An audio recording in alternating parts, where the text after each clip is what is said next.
One of those who was bringing this case, one of the applicants. It's the TUV leader, Jim Allister.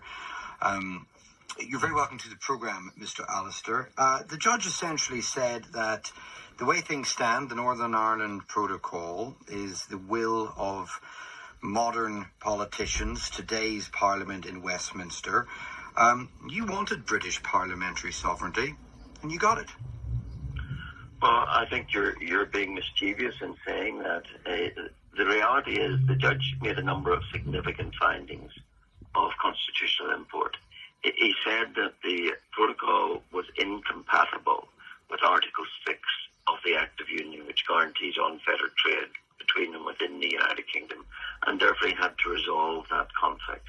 And he resolved that conflict by saying that the protocol repealed that portion of the Act of Union. Now, that is a colossal statement in constitutional terms and should be a wake-up call to every unionist to hear it said and ruled by the High Court that a key plank of the Act of Union, that which binds us into the United Kingdom, is gone. It's been repealed. Now, of course, our argument about that was that such a key constitutional provision could only be repealed by express provision, and there was no such express provision in the protocol legislation, and therefore it was not repealed. But he has ruled that it is repealed. Now, we're in this situation where we have a Prime Minister of that same government telling Parliament that it hasn't been repealed, that the Act of Union is intact and whole, and the court saying the opposite. Now, that creates a circumstance where the first duty is on the Prime Minister, if that is his belief, to reverse that repeal of the Act of Union. And if he doesn't do that, then, of course, he is confirming that the protocol is supreme and overrides the Act of Union, and that would be a very clear message to every unionist that the union to which they think they belong and wish to belong has, without their consent, been whipped from under them. That is a very serious constitutional point, and that will be a key basis of the appeal going forward in this case. You say it's being mischievous, my question, but it wasn't purposely mischievous. It is a genuine point. This Withdrawal Act was voted for and approved by the British Parliament. And you have said many, many times, and you've tweeted many, many times about UK sovereignty, the importance of UK sovereignty. And now what you're doing is you're arguing with a decision made by the British Sovereign Parliament in Westminster. Why is that being mischievous? Well, I think the issue is this. The leader of that government that brought that legislation has said on the floor of the House of Commons the Act of Union has not by implication been repealed. A court has told him it is. So the challenge to the Prime Minister is, if that is the legal ruling and that stands, then is he going to be the Prime Minister presiding over the dismantling of the Act of Union?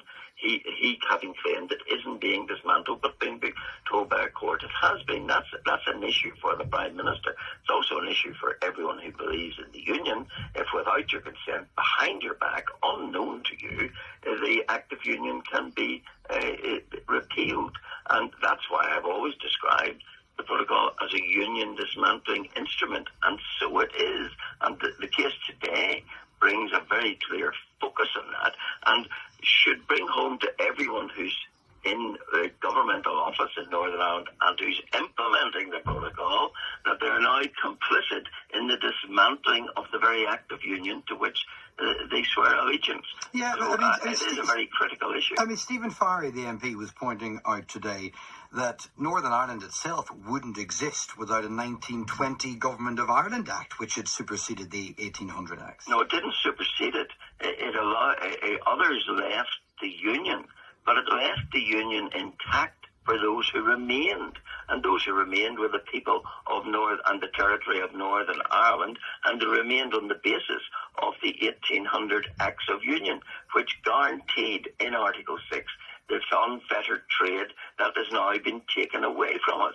So if that has been changed by an overriding protocol, then it confirms what we've always said about the protocol, that it is union dismantling, and it confirms that it was done without the express provision being made in Parliament to that effect. And there is a lot of key constitutional jurisprudence on the point of whether or not an act can, in fact, of constitutional significance, can be repealed by implication, or whether it has to be done expressly. The judge is saying it's been done by implication, and that will be a key point in the appeal going forward. But if the court is right about that, then that is a phenomenal constitutional statement of wake-up proportions for everyone who values the union. That unknown to you, behind your back, a key plank of the union can be stripped away and the union left teetering without it. That is the essence of this finding. I'm sure there are some who would argue that it was done behind people's back. I mean, the process was fairly transparent. But not to the Prime Minister. Well, yeah. Let me talk to you about this appeal. Ideally, I suppose, or the inference I've got today is that you would like this to end up in the UK Supreme Court. Who's paying for this legal challenge? This is big money involved if you want to go all the way. This is big money, and we've had crowdfunding to which we've had a magnificent response, and that's ordinary citizens from across the United Kingdom who are paying for this legal challenge. Is it all crowdfunding? Sorry? Is it all crowdfunding? Or are there significant donors involved?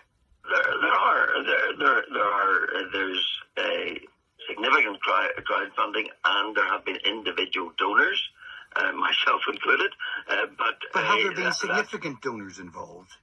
Well, it might depend on what you call significant. Like, the point is, it's significant figures. In the sense that they care about the union of which we are a part. They care about the fact that it's being dismantled. I'm sure they care do. about the fact that it's been put upon us without consent. I'm sure all they that do. is very significant, I assure you. But just in terms of where the money's coming from, because I think it's interesting, these significant donors, somebody, I don't know, individually who has given you maybe 5 figures or 6 figures. Well, I'm sorry, that is none of your business.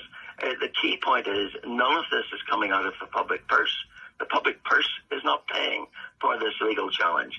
Individuals are paying for this legal challenge, and whether they donate £5 or £5,000 is not the business of the BBC. The business of the BBC is that it is not being paid for out of the public purse. That's the key point. And how much has come to you from crowdfunding? Oh, I think the last time I looked, it was somewhere in the 90-odd thousands. Right, okay. And do you have any sense of how much this might cost in order to get it to the Supreme Court? Oh, you're very concerned, and if you're concerned about the cost of it, you can make a donation. Well, thank you for the offer. You're very welcome. No, but I mean, what kind of costs are you looking to cover? Well, we have an arrangement that both sides are covering their own costs. That was a prudent arrangement made by ourselves and the respondents in this case. So the costs that we have to cover are our own costs in taking this case all the way to the Supreme Court, and we are satisfied that we have the funds to do that.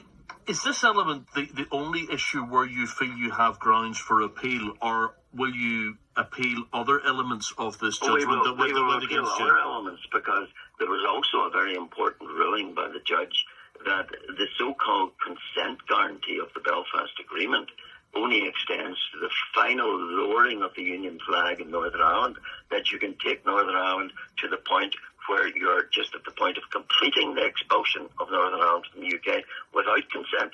And of course, a key component of this was that we're now in a situation where our laws under the protocol, many of them are made not in Belfast, not in London, but in a foreign jurisdiction, and that apparently is legitimate. And by the same token, if they could be made in Brussels without the consent of the people of Northern Ireland, they could be made in Dublin without the consent of people of Northern Ireland, provided in the judge's ruling it stops short of the final handover of Northern Ireland. Now, I don't think there's many people who think that when they voted for the Belfast Agreement, that's a sort of consent, fatuous, meaningless consent that they thought they were getting. I think they believed that if there was constitutional change coming, and this is constitutional change because it involves the transfer of sovereignty, I believe most people thought the Belfast Agreement guaranteed you consent to that. Today's judgment demonstrates that we'll have to leave it there. That's Jim Allister with his thoughts on today's judgment.